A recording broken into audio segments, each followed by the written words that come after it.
June 8th is coming, and Disney Plus will be dropping the Miss Marvel 6-episode miniseries. And so you may be wondering, just whom is the most powerful enemy going to be in that series? It may or may not be the biggest big bad in the Miss Marvel comic book saga. We're going to get into it, and I'll give you my theory. Welcome back to the Mama Saga, where this Marvel-loving mama is a mother by day, but breaks down comic book sagas, movies, and shows like Miss Marvel by night. So, the most powerful enemy ever that Miss Marvel has to face? Well, there are a few candidates, but I'm going to tell you for sure who I think it is as she progresses through the MCU. We've seen him before. But first, let's look at Discord. In the comics, Joshua Richardson is a member of the football team at Kamala's high school, and down the line, he does become an enemy of hers, but he's not the first one she faces off with, and I do not think he'll be someone that she faces off against in the miniseries. I could be wrong, let's see if I am, but I think they're going to need some time to set him up to do him justice. If you took a look at the Miss Marvel trailer, you'll have seen at least one enemy of Kamala Khan's, aka Miss Marvel, that I do think will be revealed as a villain before the series is over, and that is Cameron. Cameron is a very handsome friend of the Khan family, whose parents are the closest friends of Kamala's parents in the United States.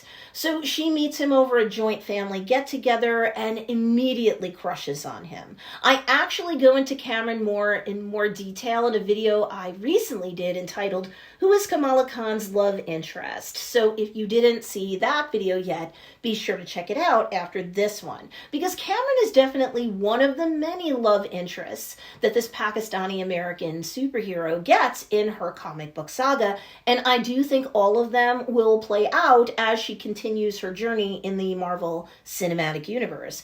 Do I think all of them will be fully showcased in the miniseries? Check out that video for more details. But suffice it to say, Cameron ends up disappointing Kamala in the comics because he eventually reveals himself to her as an Inhuman who has decided to use his powers for evil purposes.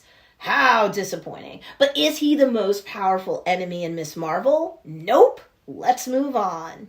The Inventor.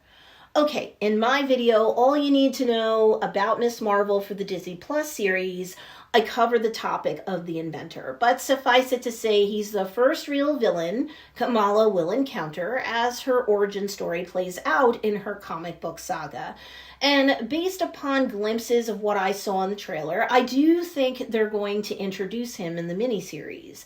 The Inventor calls himself Thomas Edison because, believe it or not, he's a genetic mixture of the DNA of Thomas Edison himself and a cockatiel. I cannot make this up, folks.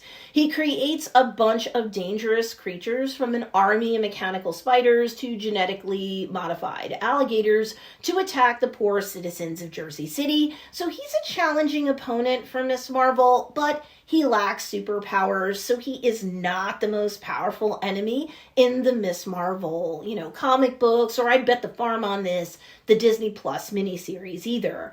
Nah, I really do think that the most powerful enemy in Miss Marvel, whom we may get to meet before the end of the miniseries or in a post-credit scene, is, in fact, one of the biggest big bads of them all in the Marvel Universe, MCU, or traditional comic book, and that is Kang the Conqueror.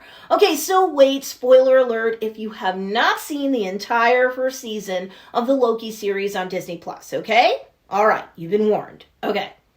Although we first saw him as He Who Remains in the final episode of Loki, yes, Kang has already been introduced in the MCU, and for all the people who thought, they'd never reveal a big bad on a Disney Plus series, they'll save it for the movies. Well, they were wrong. Marvel does like to keep you on your toes, and I, for one, loved that they really shook up the traditional mold there by breaking the Kang-based seal in a series and not a movie. I'm going to have a whole separate video that deals with the relationship between Ms. Marvel versus Kang the Conqueror, but suffice it to say, Kevin Feige recently said that Ms. Marvel was going to be far more important to the MCU than you might have thought, which is why they're toying with her origin story a bit. And you can see my video, they changed Ms. Marvel's powers. Kevin Feige explains why for more details. But to me, that means that the Kang connection is going to be strong, very likely teased if not kicked off before the Ms. Marvel miniseries is over. And there is no way that you're going to get a more powerful foe than Kang in the MCU anytime soon. He basically makes Thanos look like a chump in comparison when it comes to power and brutality. Because of Mr. Feige's recent statement about Kamala and the MCU, and given what's happened in the Loki series, I think especially now that He Who Remains was killed by Sylvie, we're gonna get served up some Kang at least one more time before Ant-Man and the Wasp Quantumania comes out in 2023. And I'm gonna bet that it's in Ms. Marvel. When it comes to Kang's brutality, let me say this. It has been rumored that the TVA is hidden inside the quantum realm, which is set to be explored more deeply in the third Ant-Man movie. And there are also rumors that Kang will not only encounter Ant-Man and the Wasp and company while they're in there, but he might possibly kill Hank Pym and paralyze Scott Lang as they clash in that movie. Kang's intellect and technical prowess is amongst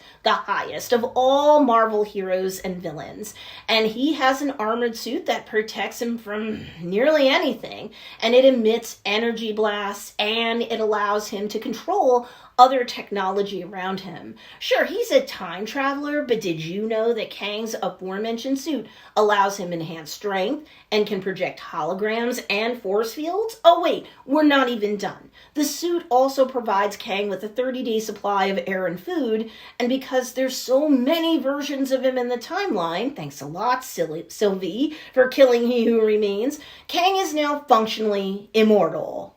Good luck killing all the versions of him, everybody.